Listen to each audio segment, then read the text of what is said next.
네, 안녕하십니까. 시선 파트너즈 이세현입니다. 오늘 영상에 담을 내용은 4월 되면 가장 많이 주목을 받는 연구소에 관련된 이야기입니다. 우리 기업들이 뭐 절세나 뭐 다양한 지원 사업 혹은 정책 자금에서 활용할 목적으로 연구소를 많이 활용하시는데요. 설립 신고에 대한 영상은 많은데 사후 관리를 좀 명쾌하게 정의할 필요가 있을 것 같아서요. 오늘은 그 이야기만 간단히 남기도록 하겠습니다.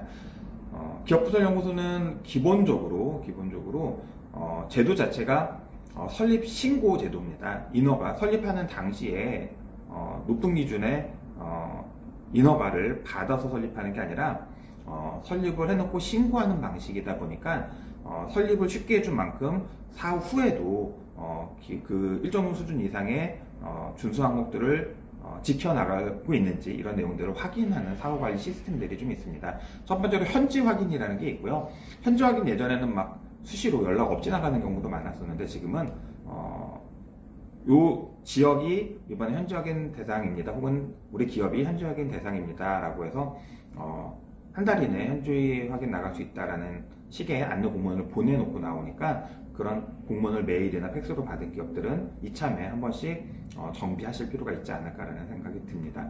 현지 확인 나가서는 당연히 우리 기업부설연구소 연구 활동 실증 자료들이 있나 없나 확인하시고요. 그리고 실제 연구원이나 혹은 연구 기자재 혹은 연구 장소, 연구소라고 지정되어 있는 물리적 장소가 연구 목적으로 잘 활용되고 있는지를 입증할 수 있는 각종 자료들을 현지에 가서 기업의 현장을 방문해서 확인하는 절차라고 보시면 될 것 같고요. 코로나 때문에 현지 방문이 어려운 요즘 같은 때에는 서면 조사를 통해서 현지 확인하는 내용의 증빙 자료들을 온라인상 제출해 달라고 요구하는 경우도 있습니다. 그래서 사후 관리는 크게 현장 조사와 서면 조사 그리고 4월달 매년 4월달이 되면 4월에서 5월 한 달 사이에 우리 작년에 연구소 운영했던 기업들은 연구개발 활동 조사를 해주십시오라고 공문이 날라옵니다. 그래서 한 달 동안 우리 기업이 운영한 연구소에 대한 연구원들에 대한 통계 자료를 설문조사로 하고 있으니까요. 어렵지 않습니다. 간단하게 한 달 안에 응해 주시기만 하면 되고요. 다만 연구개발 활동조사에 응하지 않으시면 연구소가 취소될 수도 있다는 걸 좀 경각심 가지고 생각해 주셨으면 좋겠습니다. 내용이 어렵지도 않고요.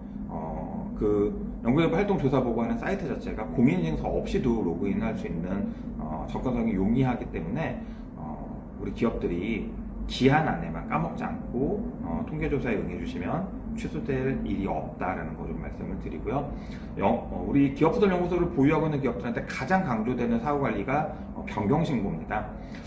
많은 기업들이 이제 예를 들면 연구소의 장소 혹은 연구소에 관련된 정보들이 변경이 되면 변경신고 해야 돼 라고 알고 있는 기업들이 많으세요. 근데 사실은 그 이외에도 변경신고 대상이 많다라는 거 이번에 좀 기억하셨으면 좋겠습니다.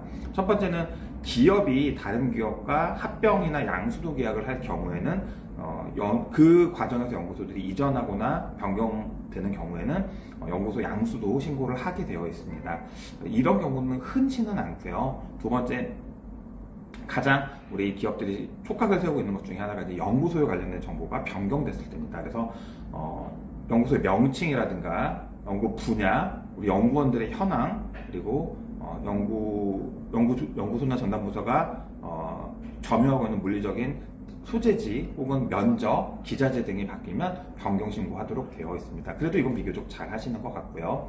여기서 중요한 건 뭐냐면 연구 주제 변경도 변경신고 항목이라는 걸 좀 기억해 주시면 좋을 것 같고요. 지금 우리 한국산업기술진흥협회에서 연구소는 사실은 제조 관련된 이과 계통이냐 아니면 비제조 분야냐 이렇게 나눠서 연구 주제가 나눠지기 때문에 연구 주제가 변경됐을 때는 그에 따른 변경신고도 하셔야 된다는 말씀을 좀 드립니다. 세 번째로 변경신고 항목 중에서 많은 기업들이 사실은 놓치고 있는 것 중에 하나가 뭐냐면 기업체 정보 변경입니다. 연구소뿐 아니라 기업체 자체의 정보가 변경됐을 때도 우리는 변경신고 하라고 권장을 하고 있는데요. 대표적으로 뭐 예를 들면 기업의 상호가 바뀐다거나 소재지가 바뀐다거나 대표가 바뀌면 당연히 변경신고 해야 된다고 알고 계시는 경우들이 많은데요. 이거 이외에도 이제 뭐 예를 들면 주요 업종이 바뀐다거나 이 업종에 따른 산업분류 코드가 바뀌는 경우에도 변경 신고를 하셔야 됩니다. 또 우리 기업들이 많이 놓치는 것 중에 하나가 뭐냐면 법정 기업 유형이라는 게 있습니다. 무슨 얘기냐면 우리가 연구소 설립할 때 우리는 창업 3년 미만 기업입니다, 소기업입니다, 중기업입니다, 벤처기업입니다, 중견기업입니다 라는 기업의 유형을 확인할 수 있는 서류를 제출해서 그거에 충족되는 조건을 우리는 인적 물적 요건을 가지고 있습니다 라는 식으로 연구소 설립을 하는데요. 이때 제출하는 서류가 보통은 이제 벤처기업 확인서나 중소기업 확인서인데요. 이 중소기업 확인서는 특히나 개인 사업자냐 법인 사업자냐 상관없이 유효기간이 3월 31일까지입니다. 그래서 3월 31일이 지나면 이제 법인세 신고가 대부분은 끝나고요. 거기에 따라서 중소기업 확인서를 새로 발급받으셔서 변경 신고를 해야 된다. 물론 이제 벤처기업 기준으로 설립하신 기업들은 예외겠지만, 왜냐면 벤처기업은 벤처기업 유효 기간이 따로 있기 때문에요.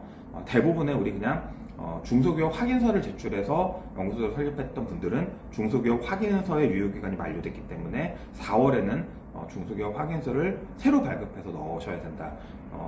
꼭 기억해 주시면 좋을 것 같고요. 또 우리 기업들이 많이 망각하는 것 중에 하나가 뭐냐면 기업체 정보 중에서 기업의 기준이 되는 매출액이라든가 종업원, 총자산, 자본금의 변경이 생겼을 때 변경 신고하라고 되어 있습니다. 그래서 우리 기업들이 법인세 신고나 종합소득세 신고를 끝내고 나면 우리 기업의 결산서가 새로 나오게 되고요. 그렇게 되면 이제 우리 기업의 기준이 되는 매출액이나 총자산, 자본금이 변경되게 됩니다. 그래서 법인세 신고나 소득세 신고를 마치고 나면 결산서가 나오는 대로 그 결산서에 기재되어 있는 우리 매출액, 자본금, 총자산 금액으로 기업의 정보를 갱신해 주시는 게 굉장히 중요하다라는 말씀을 드립니다. 많은 기업들이, 생각보다 많은 기업들이 연구소 1년 동안 변경 신고를 하지 않아서, 변경 신고를 단 한 번도 하지 않아서 너네 연구소가 살아있는지 의심이 되니 청문회에 응해주세요 라는 공문 혹은 취소 예정 공문 이런 것들을 받는 경우들이 있습니다. 그래서 이런 취소 예정이나 취소에 관련된 공문을 받거나 혹은 현장조사 대상이 되지 않도록 하기 위해서 우리 기업들이 우리는 열심히 연구활동을 하고 있고 코이타 한국산업기술진흥협회와 꾸준히 소통하고 있습니다 라는 근거를 계속 만들기 위해서라도 주기적인 변경신고를 통해서 기업의 연구소를 관리해 나가시는 게 현명하다라는 말씀을 좀 드립니다. 그래서 우리 5월 보통 4월부터 5월 요 사이에 이루어지는 연구개발 활동조사보고를 진행하면서 이참에 우리 기업들의 기업 정보 변경에 따른 변경신고 혹은 그간 늦춰졌던 기타 다른 항목들의 변경신고를 진행하셨으면 좋겠고요. 관련해서 문의가 있으신 분들은 시선파트너쪽으로 연락 주시면 저희가 최선을 다해서 도와드리도록 하겠습니다. 그리고 기업부설 연구소를 설립 신고를 하시고 관리하셔서 활용하고자 하는 기업들이 조금 더 나은 환경에서 조금 더 유용한 활용을 계획하고자 한다라고 하면 시선파트너즈와 함께 고민해 주시면 좋을 것 같습니다. 오늘 영상은 여기까지 하겠습니다. 감사합니다.